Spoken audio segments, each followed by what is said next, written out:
मातृभूमि a nation without women. कहानी। शुरुआती सेटिंग एक भयानक भविष्य। फिल्म एक काल्पनिक भारतीय गांव मुरी से सेट है, जहां कन्या भ्रूण हत्या, दहेज और पितृसत्ता के कारण अब महिलाएं लगभग पूरी तरह खत्म हो चुकी हैं।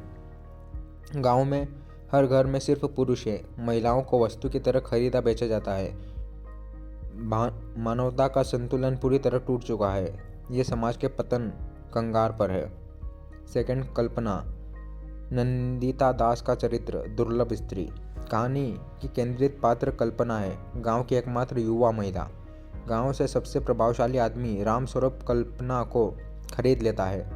कल्पना से शादी रामस्वरूप और उसके 5 बेटों से एक साथ करवाई जाती है, यानी एक महिला 6 पति, पिता भी साथ में।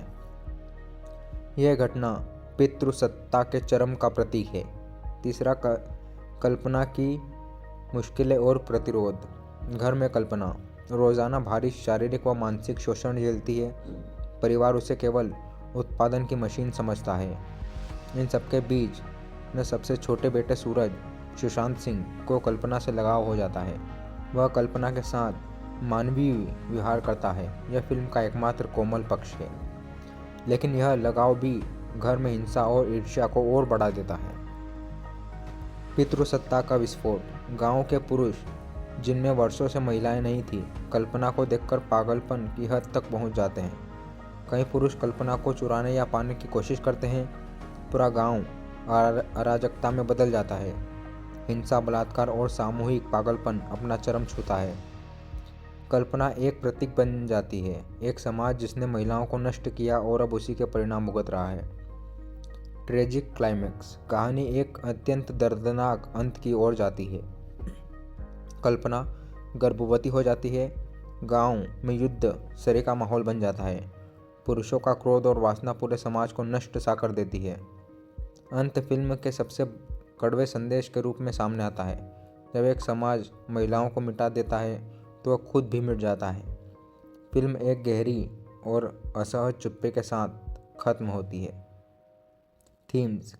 कन्या भ्रूण हत्या के परिणाम। फिल्म एक काल्पनिक दुनिया बनाती है, जहां इस प्रथा का अंतिम सच सामने आता है। एक ऐसा समाज जहां महिलाएं वस्तु बन गई है। पितृसत्ता का भयानक रूप। पुरुष प्रधान समाज कैसे अपनी ही नैतिकता और इंसानियत को खा जाता है। यह फिल्म तीखे व्यंग और यथार्थ के साथ दिखाती है। महिला देह का बाजीकरण। कल्पना एक इंसान नहीं बल्कि संसाधन बन जाती है। यह विषय बेहद असहज लेकिन महत्वपूर्ण है। फिल्म बताती है कि मानव समाज का संतुलन तभी संभव है जब स्त्री और पुरुष दोनों बराबर हो। फिल्म की कुछ खूबियां हैं। नंदिता दास का शानदार अभिनय, बेहद साहसी विषय वस्तु, समाज को आईना दिखाने वाली कथा।